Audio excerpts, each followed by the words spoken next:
The cool thing is that now the record keeps on playing. It just gets stuck there in a loop, obviously, and these are incredibly handy tools, especially for DJs like me that love to mix with free turntables. Just to give you the idea, in case you have never used one of these records, as you can see, I'm just gonna take a minute to show you how these loops work, and this is pretty interesting. If you drop your needle right here, you're gonna keep playing this, so you can, you know, mix something at the same time without having to worry about this to run out. And on CDJs you have the loop function.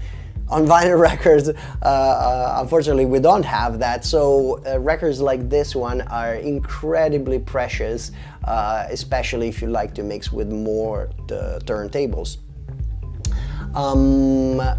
Actually, you know what? I'm gonna let this one play, and I'm gonna mix this other one in.